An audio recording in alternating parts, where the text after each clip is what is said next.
Hi everyone. Man, I'll tell you, health insurance can really be difficult when you're on the road. And so today we're going to talk about some options that might just help you out a little bit.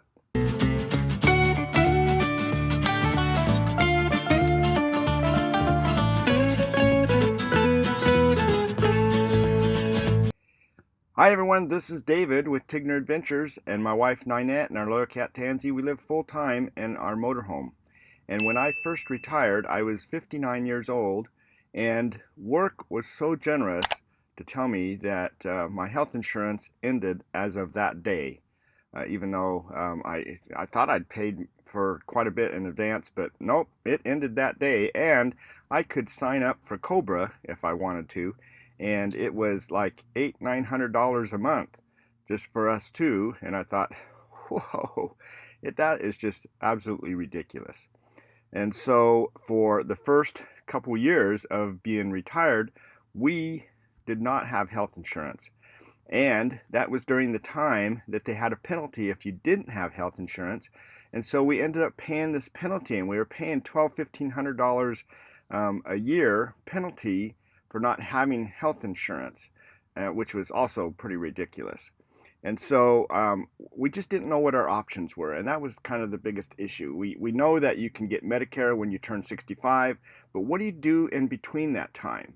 And so we're going to kind of talk about that today. We're going to go into that a little bit, but I also want to back up just a little bit and talk about two things that you need to get set up on now, or at least start learning about now, so that you are ready when you do turn 65 or 62 if you're going to retire. If you look here on my computer, I've got three different windows here I want to talk about really quick. The first one is SSA.gov, and this is Social Security. And if I pan down here just a little bit, you'll see this option that says My Social Security. Now, you do not have to be 62 or anywhere close to Social Security to be able to sign up for or create this account. So you want to go in there and create that as soon as you can, because that allows you to see what's going on with your Social Security, how much you're going to get, what's projected you're going to get when you retire. You can do all these different estimators. You can get it all set up to start with. Before you can even start drawing Social Security, you have to have this account. Now, in my particular case, I started this after I had retired, and I didn't have an address anymore, right? We're living in a motorhome full time. I had got rid of all my credit cards and everything, and I'll tell you, it was a hassle getting set up on that, because they want to verify your identity. And one of the ways they verify your identity is if you take I think it was like if you used a credit card, they charge $1 against it to see if that's who you are. Then it's pretty easy. I just did it for my wife, and now we have a credit card. It just jumped right in there and didn't have any issues at all. But I had to have a code sent. I gave them all this information. It says, I can't verify you, so we're going to send you this thing, and you have to call back, and then you have to arrange an appointment with a Social Security person down at the Social Security office, and then go in and show them that code. So I did and everything, and then I thought, oh, I'll get my login now. And then he says, okay, you'll get a thing back in 2 to 3 weeks, and you can get set up. And it's like, oh my heck. So it took a while to get that done. So that's why I want to show you now. So look at it now, and just start planning ahead. That's a simple thing, and it doesn't cost you anything to do that. So other than maybe that $1 if you used a credit card or something, but you just have to have some way to verify your identity. The other thing is, for those of you that might be getting closer to 65, there is Medicare.gov, and let me tell you, there are so many people out there. I mean, you find them in the stores, you ask questions, they have no clue. I mean, it is a government, it's a government side, it is a government program. So sometimes, it's tough to get the right answers. And so you can go onto this Medicare.gov site.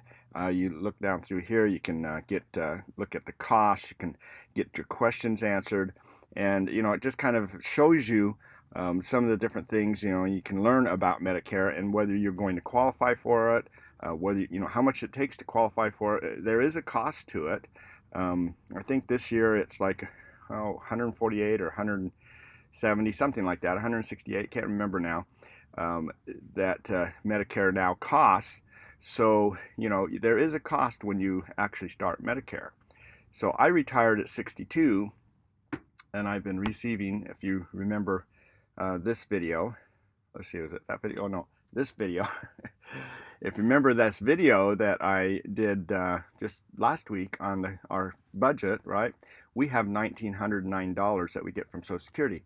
Well, we get that full amount right now, but once we turn 65, then they will start taking Medicare out of that. And so, that amount will go down. So it's good to know what that's going to be, and this site here actually shows you all that information. So, but you know what? We're not 65, and when we were just wanting to retire, we didn't know what options we had. And so we've looked at a lot of different private plans, and most of them cost somewhere around $500 or more per month. And so what we finally found after 2 years of paying, someone just suggested, well, why don't you go out to Healthcare.gov? So if you look here, I'll bring up Healthcare.gov and get a plan there. And it's like, I don't have any money to be paying for things. Well, guess what? We were making, at the time that I started this, we were making $68,000 a year, and they have this program where they check to see if you qualify for exemptions. And so we qualified at $68,000 a year for free health insurance.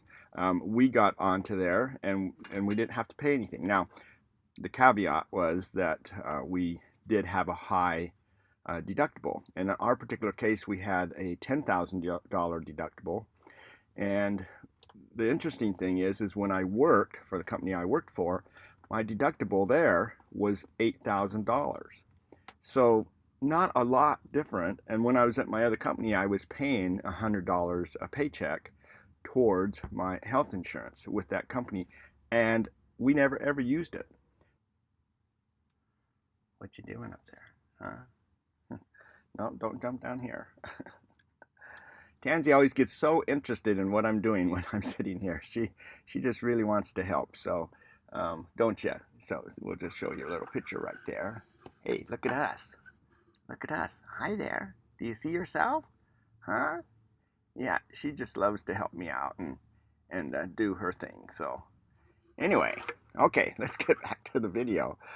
So anyway, so I had a high deductible at my last job, so $10,000 didn't seem bad. But the other thing that you need to understand about health insurance is it only works as far as going and doing your doctor visits in the state that you live. So whatever domicile state that you have, and next week we're going to talk about, setting up your domicile and some myths that are out there that things are a lot better in certain places. We're going to talk about those next week. But this week, when we first set up our health insurance, we had to set it up. At the time, we were in South Dakota. Now, we only went to South Dakota one time, and that was to set up our domicile. And so we were never there, so we could never go to the doctor. And then come to find out, they had their health insurance that we did sign up for after we paid them for a whole year, came back and said, we don't allow people like you that don't live here permanently to have health insurance with us. And so they canceled our policy. And so then we had to move to another company. So there is one company, I can't remember the name of it now, that does allow you to have be on the road and have their insurance, because I guess they're smart. They know that you're not there to actually use it, so they're pretty good. But what the insurance does cover is if you have an emergency. So you get in an accident or something like that, then you at least have coverage at the emergency cares. And you can, if you get an accident, you have to go into emergency or things like that. Those things are covered. However, you do have a high deductible. So it's really kind of like catastrophic insurance, so that you don't end up with these $100,000 bills.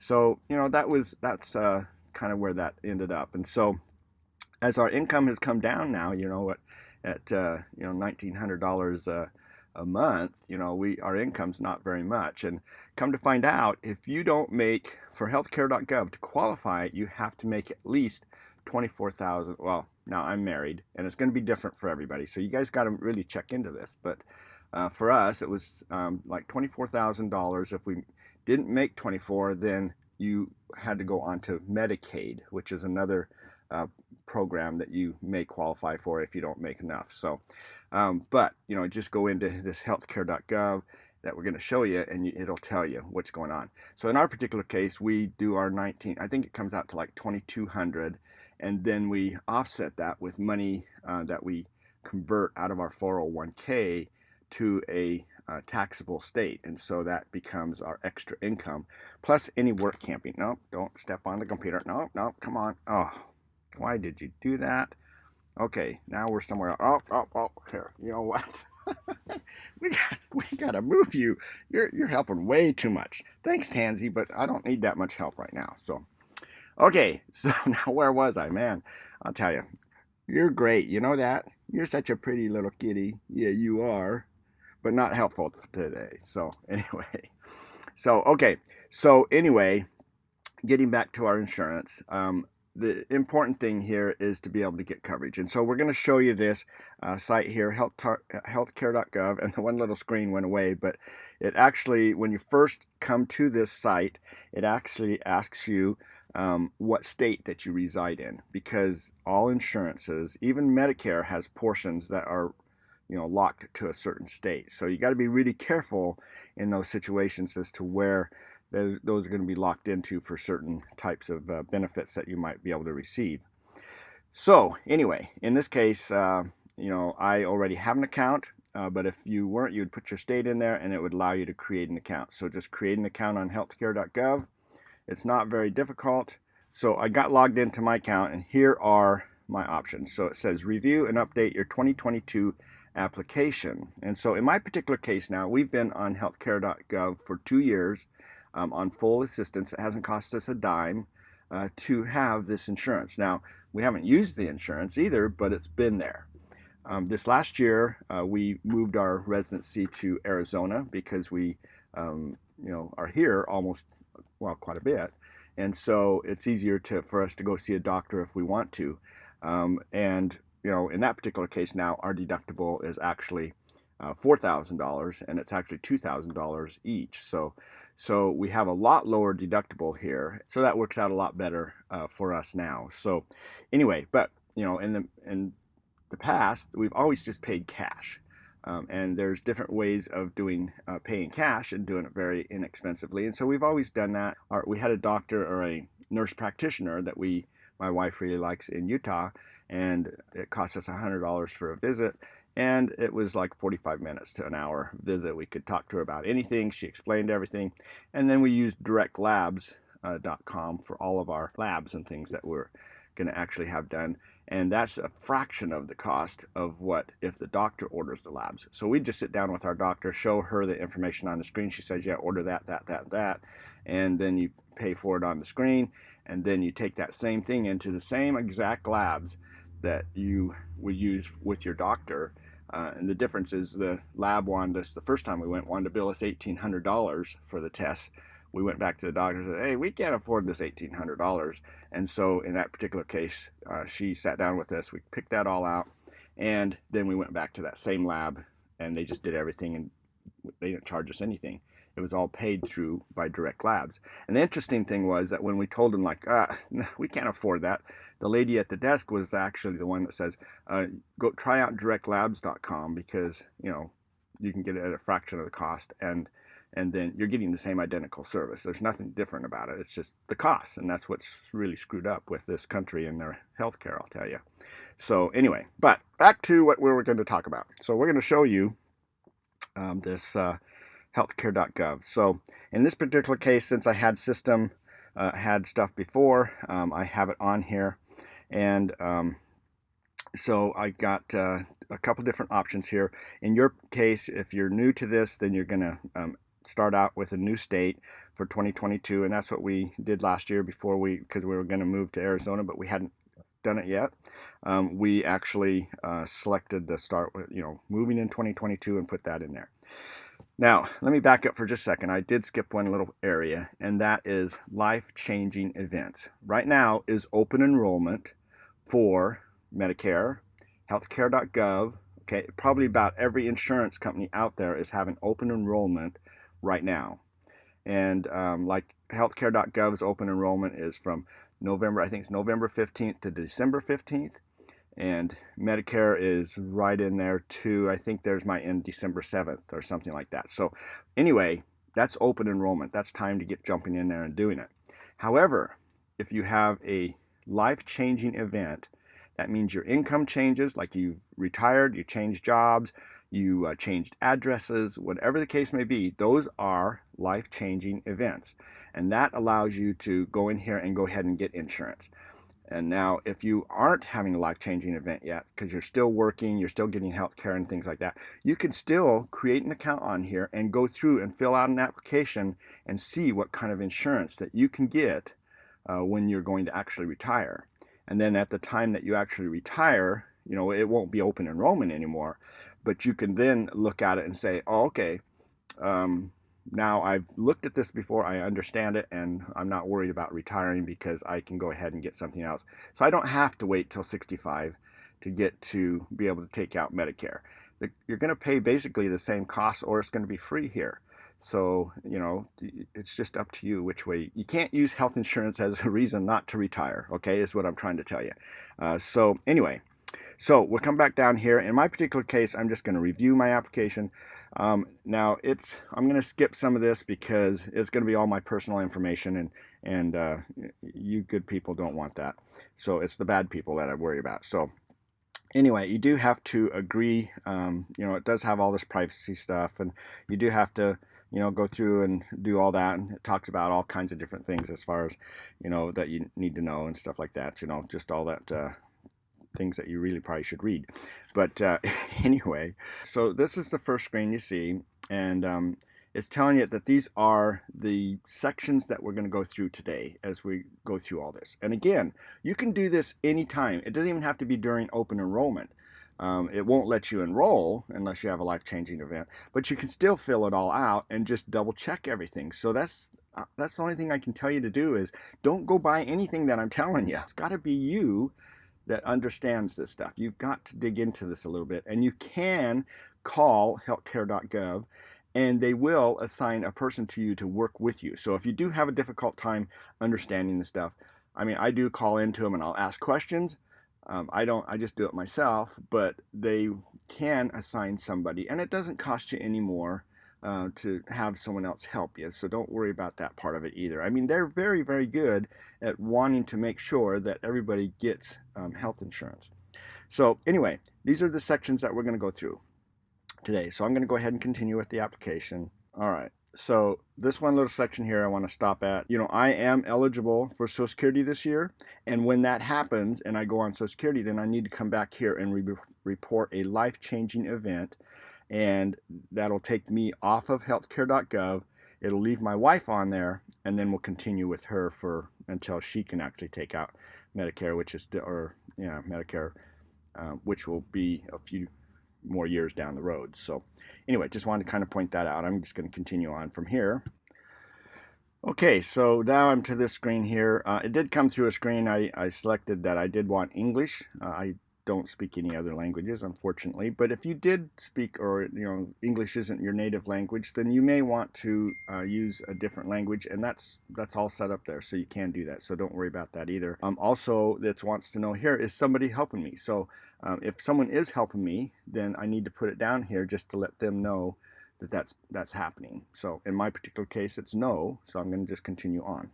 And then I'm going to check here who needs health insurance coverage, and in our case it's both of us, so we've got both of them checked there. So it talks here about other household members, and so it kind of describes that a little bit. In our case, we're just the two of us, so life's simple. Oh, and one thing that actually came up here is you have to put your Social Security number in, and it does ask you if the name that you're applying for on your application here is the same as what's on your Social Security card, and it has to match. Okay, so if you've been you've got married, you've got divorced, whatever the case may be, if your Social Security card has a different name on it, you either need to get it changed or you need to be applying for under the name that's on that card. Would make life a lot simpler. So this is how I do my stuff, and you can put whatever numbers in here actually that you want. In this case, I've added some things in here. I can put 60,000 in here if I want to, and and then calculate everything through and see what my, what things are. I can change those down, and so what I do is I just kind of look at it and keep going back and forth on the numbers until I come up with the option that works for the type of insurance I want and how much I can actually make. My Social Security is pretty fixed, right? But work I do here at work camping at this particular site, you do get a W-2 for your money that you earn, which is actually pretty nice in a way, because whatever extra work they have you do, you get paid extra for. So that's nice. But that is income that you have to claim. And you do have to put that on your tax return. If you look in this video, I talk about that as being, it's different places operate differently, but that's how they do here. So I list that here. And then this is when retirement, I listed retirement. I've just taken out that much a month out of my account. I'm estimating that to try to figure out exactly how much my income is going to be for the year, and then they use that to actually calculate out what health insurance you get and what your deductibles will be. So it's not the same for everybody. It's all based on all kinds of things. If you're single, it's different. If you're married, it's different. Your ages are different. The rates change based on that because we tend to go to the doctor more than younger people, for example. So, that's how that works out. But anyway, this is where you add that all in. In the case of work camping, we only work for a few months here. In this case, we're working 6 months. But I just take that, I kind of calculate out what that's going to be, and then I go through and put it in here as a monthly expense, okay, or monthly income, just to make, that's what the system's asking for. So the baseline is when you get done and you're going to do your taxes at the end of the year, they send you a statement that says, here is your health insurance, so that you can put it into your taxes. We use TurboTax. We go in there and fill it all out. We put all that health care stuff in there so that we qualify in that particular case. And then it compares that to what our income was, and as a flat fee at that point, right? It doesn't take all this stuff. It doesn't really care. All this is here is just a way to estimate what your income for the year is, okay? And then it talks here about healthcare through a job.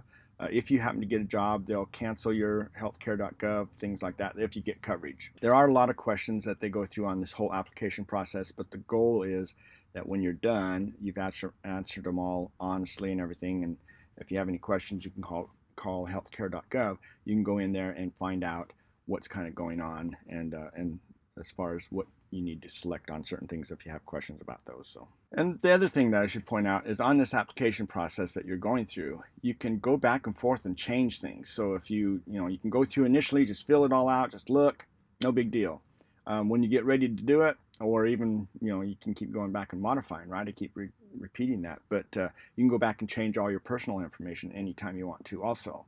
So it's just you're not locked in stone on all this stuff. It's just trying to get all the stuff. You want to make sure that it's accurate. And if you don't know about something, you can just kind of say whatever and then skip that part and go on to the next part, and then later go back and fix it, is kind of where I'm leaning there. So okay, so I have finished my application. I signed and submitted it. And signing is you type out your full name and then you hit submit. It comes up and talks about this eligibility results. The first time you went through, it seemed like it asked me if I wanted to see if I qualified for eligibility, but since we're already on it, it has already taken me in here. So it's saying that we are eligible for $3,120 a month to be paid towards our health insurance. That is based on the figures that I put in there. Again, I can modify that, change that all around, see how much it changes that. And you'd be surprised, because like I said, we had a few years there where at 68 and we were still getting everything completely covered. So it just really kind of depends on your marriage status and all the factors that you're putting in there throughout your application. So, and you can go through and it won't let you continue. If you notice here, it said the continue to enrollment is actually grayed out because it wants you to view the eligibility notice. If I click on view eligibility notice, it downloads a copy of the eligibility notice. And all it is it's just a paper that's saying this is what your income is going to be and this is how much you're eligible for. Exactly what it tells you right above here. So, but now what I do is I save that in a file that I can use for next year's taxes or at any time I want to look at it, right? Another thing I've done is, like, when I am reviewing what I've put in there, I usually print all those screens and I save all that in my file so that if later on I go back, for example, and I say, oh, I've been taking so much money out of my 401k and I can't remember what monies can I make, like Ninette may start making more money. I got to go back in there and kind of look at those things and see if I'm still within that number that I put in there. And if we're still within the number that I put in there for our final income amount, then I don't go in here and modify this again because it's just changing those numbers. Nothing's really going to change. But I mean, if we were to get some other life-changing event, then yeah, I'd definitely want to come in here and do this. Like we move to another state or whatever the case may be, then I'd want to definitely go into that piece of it. But otherwise, I just keep a copy of everything, because when it comes time to do taxes, I can either give all that stuff to a tax guy if that's who's doing my taxes, or in my case we do our own, then I have all that stuff to refer to as I'm actually doing my taxes. So that works out really nice. I've downloaded the eligibility notice. I can now continue on to enrollment, but I can also, if I don't qualify for that, then I can go into this Medicaid thing and I can go off to Medicaid and check out that part of it if I don't make enough money. And so I've played with the numbers, so I know that it's down there. And it may change from year to year. So when I originally did this, it was like 24. It may be higher or lower now. I don't really know. And that's based on us being married, filing jointly. If you're not married and you're filing singly, or you're married filing singly, I mean, all that kind of stuff changes. I have no idea how that would work for you guys, but that's why you need to actually go through and figure it out on your own. But I'm going to continue on to enrollment. So the first things it's asking me here is that, do I use tobacco, all these different things. So that's kind of what this first screen is saying. We're going to go through and do all this. So let's start right here and say, decide how much tax credit you use at your lower premium to lower your premium. So the thing is that this is the amount that I'm going to get. All right. Now, in my case, I usually say just use the whole thing. All right. But you don't have to. You can say, I only want to use half of this and I'm going to pay the other half. And then at the end of the year, when you get, or whatever percentage that you want, but at the end of the year when you do your taxes, then it looks at what your overall credit was and how much it cost you, how much you paid, and it gives you all that money back. Okay, so now, if the plan you pick was only $2,000 a month, it's not going to give you an extra $1,000 a month back. It doesn't work that way. But if your plan was $2,000 a month and you're paying $1,000 a month and they're paying $1,000 a month, then at the end of the plan, they're going to give you back your $12,000. The other thing is if I do say use my full amount, and then at the end of the year when I do my taxes and everything, and now my income's higher, then they could come back to me and say, whoa, your insurance is actually based on this figure is a little bit higher than that, and your credit didn't apply for all that, so now you got to pay the difference. Anyway, so I'm just going to say use all my tax credit, and then I'm going to come down here and save and continue. Now it wants to know if I want to see the doctors and prescription drug in this area, and I'm just going to skip that. Okay, I can look at that anytime. And then it's saying, okay, here are your plans. So I'm going to view my plans based on our age and what we put in there. So it's coming up here. This is just a little description on how to filter out the plans and work on that part of it. I'm just going to say next. And then it's talking about the differences between plans. They've got a bronze, silver, and gold plans, and how that actually works. So you can do all that. We're just going to say see all plans. And now it wants us to pick a plan. So we can go clear up to this state, all right? and just not pick a plan. We're just looking at the plans right now. And so anybody can do this part of it. And you don't, so even if you already have insurance, you're just working, whatever, you can come to this point, look at all these plans, and then you can decide, at least you know, right? At least you know what's going on. You know if you're tied into that job all the time. Some people say, I can't leave because I got to have health care insurance. Well, I've had people, I've showed them, look, you can get the same, pretty much the same identical coverage that you get with Medicare, you can get right here, and it's not going to cost you really any more, and it may even cost you less than what Medicare is going to cost you when you actually get to 65. So anyway, so we start going down through these, and it talks about, so this particular first one, the monthly premium, because I get a credit, right, is zero. I don't have to pay, but my deductible is $3,500 for a family. That's not too ridiculous. I mean, you can manage that. I mean, depending on how much you go to the doctor. But, it's up to you and then what you're going to do. So here's one here that's zero. Now, why would you pick this one? I don't know. It's $14,000 deductible. So, when you're comparing these, you just have to look at, like this one has co-payments, insurance, emergency room care, no charge after deductible, generic drugs, no charge.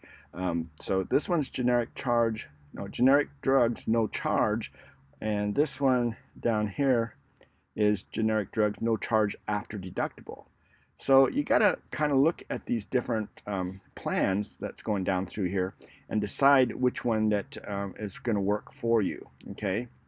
Because they have like primary doctor here is $40, specialist $150. So you just go on down through here and you're just getting their different plans. In this case, Blue Cross Blue Shield of Arizona, this is different plans that they're offering. So you go through here and figure out which is the best, okay? So here's one for $35 a month. You can get this particular plan. It has no family deductible and out-of-pocket maximum is $5,700. That seems pretty decent. I mean, I got to look into it a little bit more, but you're going to pay on top of what they're giving you for a credit. It costs, this plan costs $35 more than what that credit is. And so I can get this particular thing where I have no deductible. So $35 a month, I could probably budget that into my budget and make that work for me. Generic drugs, no charge. Primary doctors, $10 each time I go. Okay, so there's that one, and we keep on going down here, and you can see things just change. And some, I mean, it's weird how different ones are different, But like this one's $99, but now I have a deductible of $3,500 for my family. Okay. So I just kind of keep on going down through here, and it's just offering different options for you. So most of these up here, we would never do these big ones, but here's this one for $100, but it's a family total here. So I have to look in here and start figuring out, what the differences are. And you can go into this plan detail, and if you click on that, then it talks about in more granular setup here exactly what's going on. So my deductible here was $1,750 for an individual. Okay, out-of-pocket maximum for an individual is $2,200. Primary care doctor visits, no charge in the network. And they don't do. Let's see, out-of-network benefit not covered. So most medical plans that you'll find on here do not cover anything out of the network or out of your state. So that's what I stated when we first started. It's really specific to your state. And certain states, for example, like Nevada, does not even participate in Healthcare.gov. So if you guys are, belong to Nevada, they don't participate in this. And the reason is because Nevada has their own. Because I looked at taking out residency in Nevada, so I checked into that. But they have their own plan, and you go through on that, and that's what you qualify for, and they take care of you through that. And so you don't do anything with Healthcare.gov. It's all through Nevada. So each state's a little different. That's why you really need to decide, what works best for you based on the state that you live in. But, as we go down through here, it tells us all the things about the plan and what's going on. And so that's what we have to look at when we're actually figuring out the actual insurance. So hopefully this will help put your mind at ease and maybe help with your decisions on when to retire and how you're going to deal with that and how your medical is going to be covered and things like that. There are a lot of different options out there, but hopefully this has given you an insight as to some options that might not be too costly for you and make it a little bit more affordable. So with that said, that ends this video. Thank you so much, and we'll just plan on seeing you down the road, and hopefully it will be on one of our next videos. So take care.